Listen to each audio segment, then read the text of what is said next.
All right, today we're talking about how to launch a podcast, how to market a podcast, how to repurpose content with that podcast, and a lot more. I'm going to be interviewed on this episode by Chad, so stay tuned. Welcome to the Smart Business Revolution podcast, where we feature top entrepreneurs, business leaders, and thought leaders and ask them how they built key relationships to get where they are today. Now, let's get started with the show. All right, welcome everyone. John Corcoran here. I'm the host of this show, and you know every week we have smart CEOs, founders, and entrepreneurs from all kinds of companies. But this week, we're going to do something a little bit different. I'm going to be interviewed, and we're going to be talking about some topics that we get questions about all the time.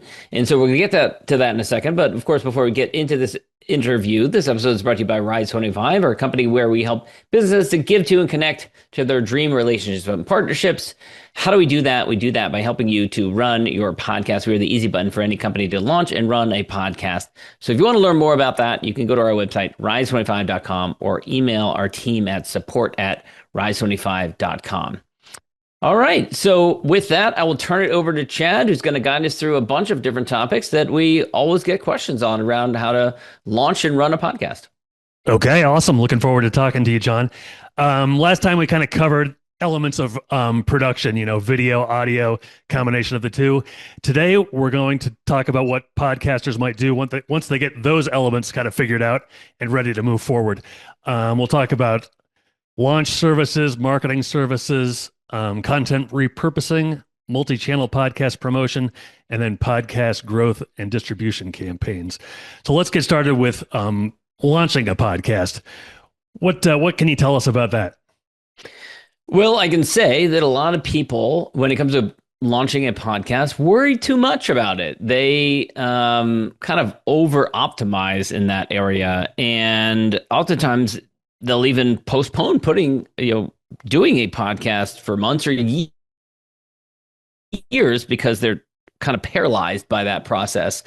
And our approach is that it's more important to get past that point, because more often than not, especially in today's crowded marketplace, it's not going to make a huge splash when you do a launch.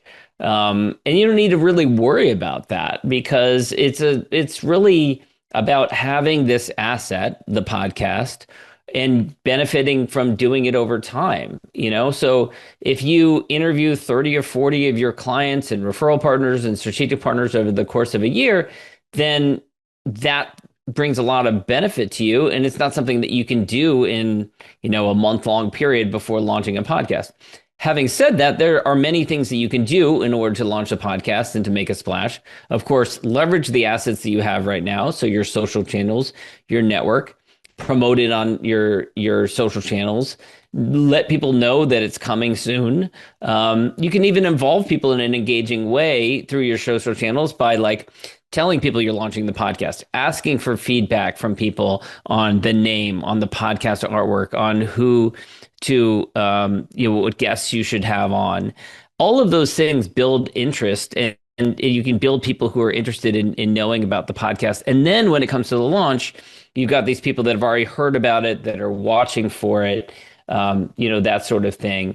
And then, of course, when you launch it, we usually recommend publishing a few episodes initially. So 3, 4, depending on however many you have in the can already.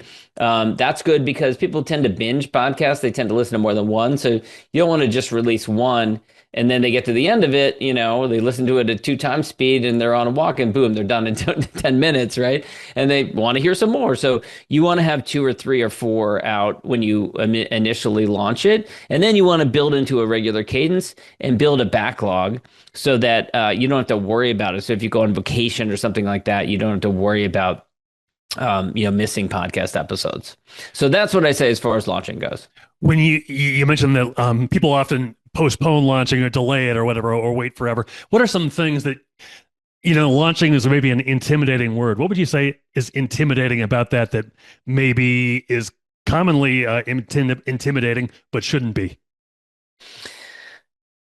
I think one thing that is intimidating is the idea of being out there. People are intimidated. They're maybe they wouldn't admit it this way, but people are fearful of having visibility, of suddenly being more well known, especially if they've been kind of behind the scenes and they've observed other podcasts they've watched on Instagram or LinkedIn or something, and then all of a sudden the idea of that they're going to be visible, that others are going to be seeing them, can be a bit paralyzing to people. So I think just getting over the emotional aspect of it, the psychological aspect of convincing yourself that you can do this, and it's not, usually it's not going to be a ton of people seeing these things. It's like there's these super crowded social media feeds these days, and so it flies by, and it ends up being 100 people saw it or something like that. And when I mean saw, I mean they were scrolling through their phone while they're on the bus or something like that. So I think just getting over the imposter syndrome that people often have around this idea is one of the biggest barriers for people. So that's launch. The next thing would be marketing.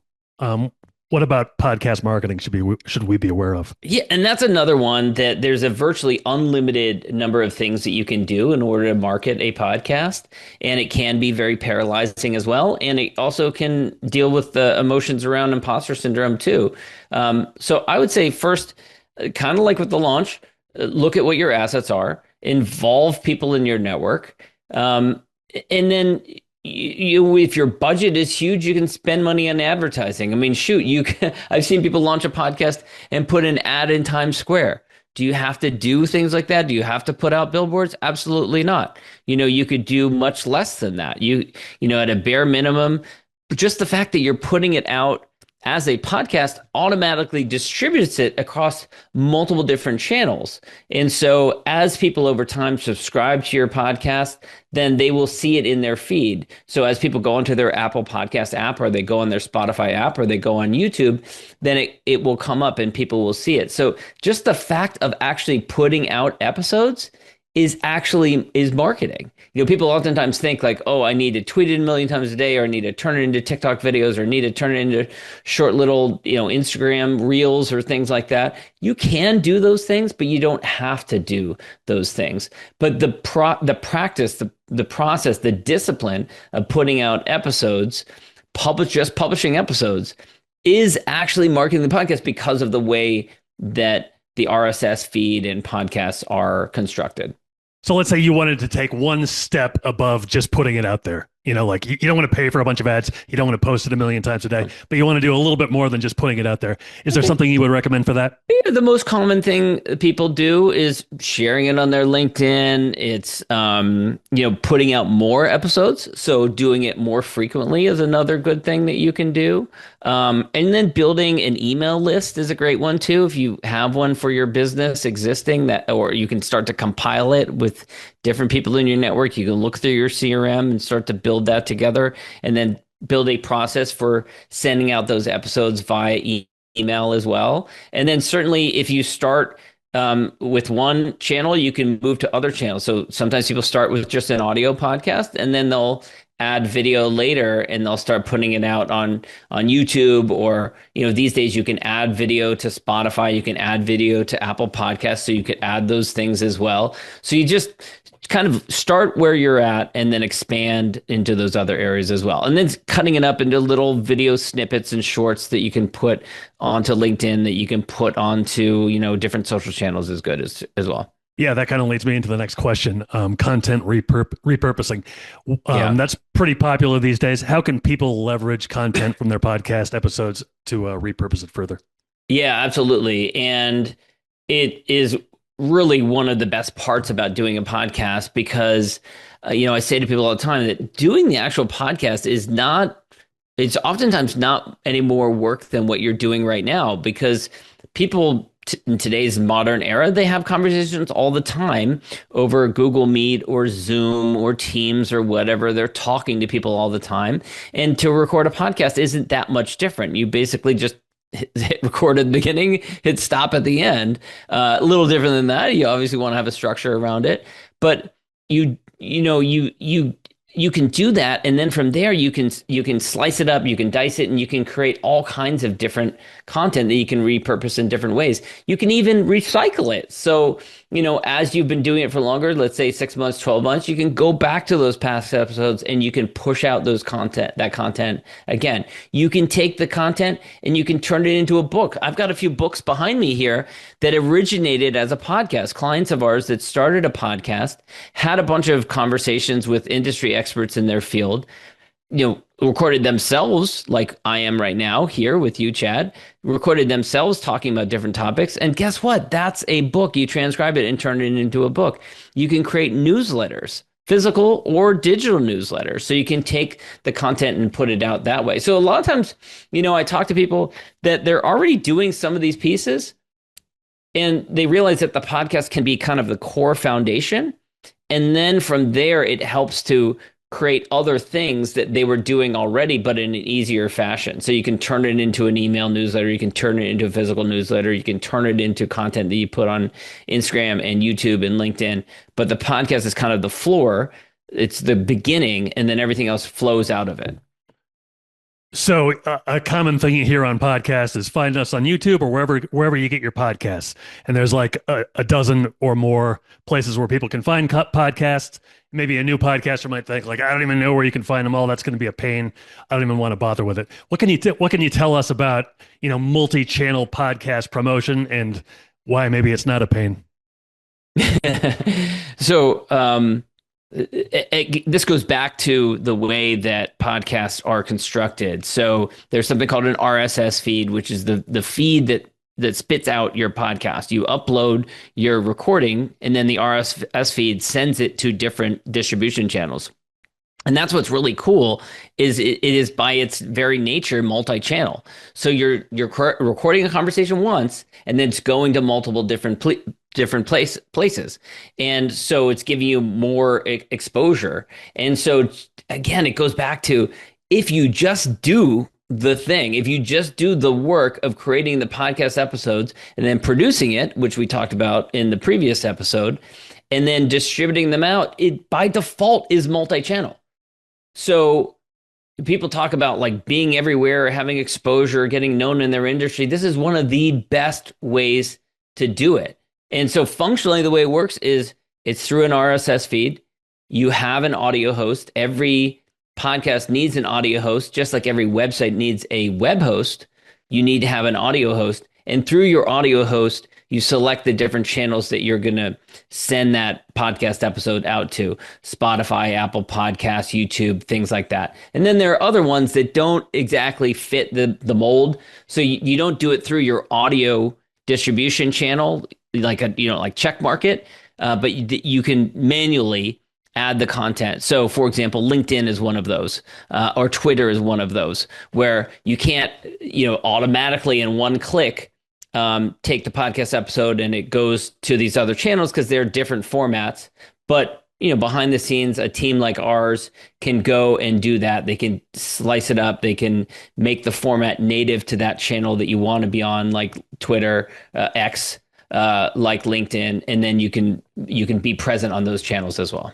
Is there a mainstream channel that you would particularly say should be prioritized? Like if I'm listening to a podcast or watching one, it's pretty much on YouTube. Yeah, for me. Yeah. Is that one that you'd recommend? Or well, yeah, and you make a great point. Is everyone listens to different places? Well, not everyone. The vast majority of the podcast consumption these days is Spotify, YouTube, and Apple Podcasts. Those are the main ones. You also want to leverage your own website because you want to put that content onto your website so you can send people back to your website, which presumably is also for your business, is for your services, or whatever it is that you are involved in. So you want to push people back to that place. But yeah, definitely the big ones: YouTube, Spotify, Apple Podcasts, absolutely must be on those places. So we've launched our podcast. We're working on marketing it, repurposing the content, got it promoted to multiple channels, and now we want to grow and distribute the podcast. How can somebody effectively grow the podcast and then build a distribution campaign? This is a common question that people ask when they've gotten the podcast launched. They've been out for a couple of months or a year or something like that, and then they want to know, what's the next big challenge? How do I grow it? How do I get further distribution? And how do I actually build distribution campaigns? And there's a lot of different ways that you can grow it. The overarching thing I would say is that people like to consume other content on the channels that they prefer. So if someone prefers consuming content on TikTok, it's going to be really hard to get them to move over to LinkedIn, and vice versa. People prefer to be on the channel that they're on. So what that means for podcasting is, if you have a podcast, one of the best ways to grow a podcast is through other podcast channels. So going and being a guest on other podcasts is a great way, because people that listen to other podcasts, they're more likely to come over, check out your show, and listen to your show.